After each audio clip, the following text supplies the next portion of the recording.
last Epoch patch, Tombs of the Erased, was released recently, and I decided it was a good time to come back and give it a try. I had been very disappointed in the game in the past year, but I got to say, playing it now, it's gotten much, much better. I played a Racing Strike Void Knight build like I did in previous leagues, so I'd have a better comparison on what has changed. Doing hardcore SSF as usual, and not using any build guides to start with. I didn't know about any of the new gear that would be good to bring this character to the next level. So I did end up using a loot filter and some skills and gear swaps later in wanting to try a different way to play the character in endgame. So thanks to Volka's max roll build for helping me figure that out. Here's a quick recap on my experience of Tombs of the Erased. Before that, if you could drop a like, comment, subscribe. You don't know how much it helps small streamers' engagement with the algorithm. Thank you. Getting through the campaign took about 6 hours the first time around with this character. I was using Warpath, Lunge, into swapping to a Racing Strike Cleave with Rebuke as my defensive skill, as I had done previously, picking up Void and melee damage, Vitality, going through, and capping your resistances as you got through the acts that required them. I noticed very quickly that none of the loot that was dropping mattered at all, compared to the empowered gear that was dropping from the Nemesis fights. I believe that was a previous patch that I didn't play that's not part of Tombs of the Erased.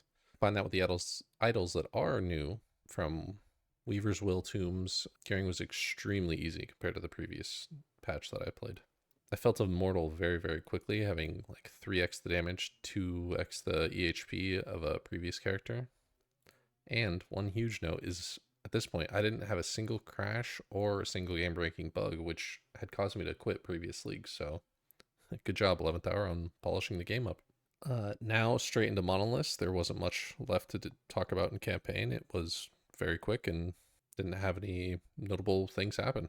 I tried a variety of different content to see what had changed and what was worth to do, and I found that all of the arena side content, the dungeons, and just regular monoliths were pretty underwhelming compared to just what you could get from doing Nemesis encounters.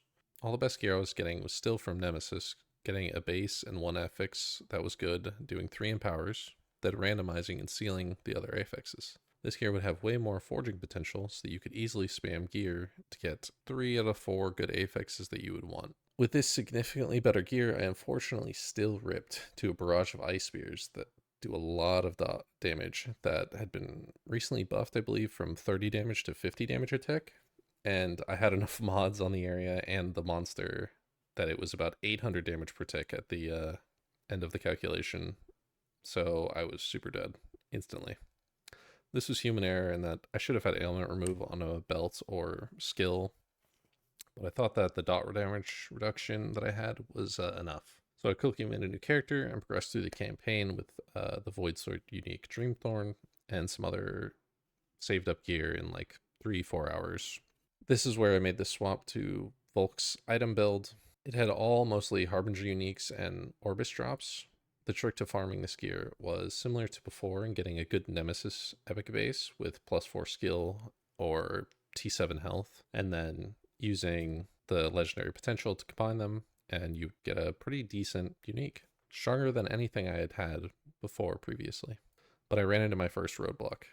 Getting the gear required fighting the Harbingers dozens of times and getting their drops. This is where the new woven skill tree came into play.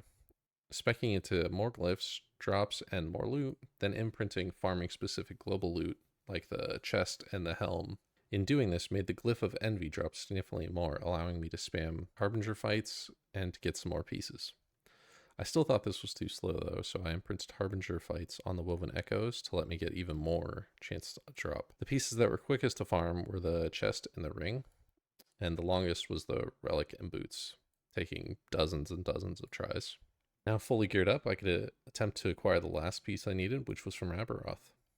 This being the first time I had gotten this far, and I'm also not sure if he was in the game back then when I played a year ago. I quit at the end of completing all the monolith tiers, and I don't remember fighting him or seeing him.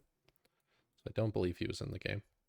Maybe he was, though. I just didn't know how to encounter him. With this being the last thing that I did, I'll leave you with this fight and my final thoughts. The game has come a long way since beta, and it's in a really good spot. It does desperately need more content, which I hope will just come with time. This next thing is a preference, so let me know if you enjoy it or want it to change or stay the same. There's no balance. I watched a couple of other streamers play, and after my experience, it feels like you're completely immortal at a certain point with most builds. And then there's paladins. Jesus, I've seen some of those builds. It doesn't even look like we're playing the same game.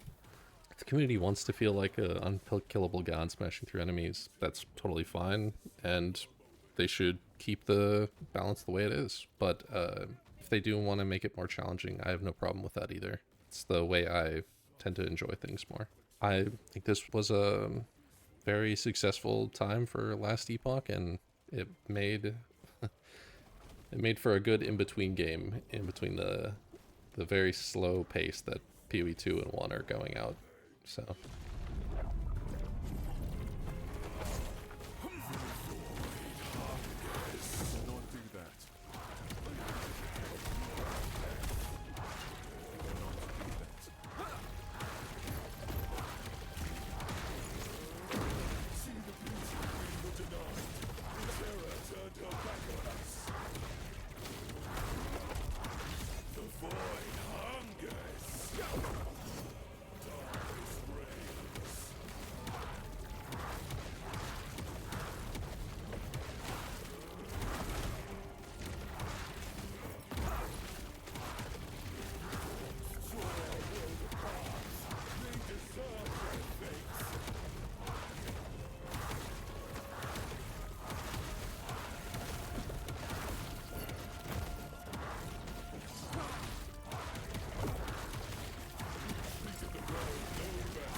that's Aberoth.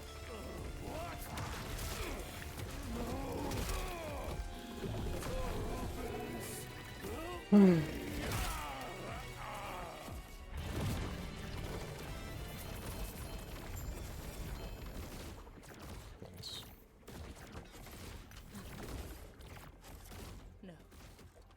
We've done it, Traveler.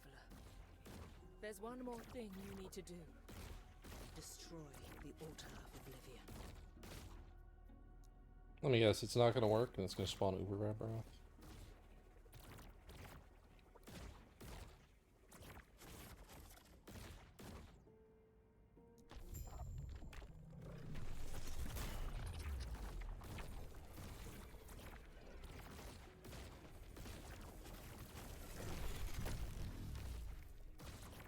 Tries to just create the black hole that's there. It's over then. The Harbingers are leaderless, and without a way to increase their numbers, in time we'll be able to defeat them for good.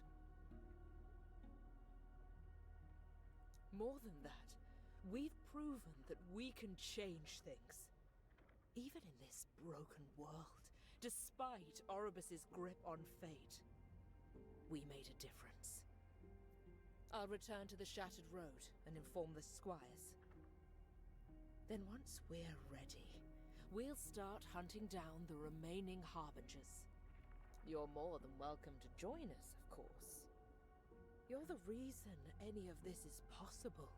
You showed me how to hope again. Thank you, Traveler.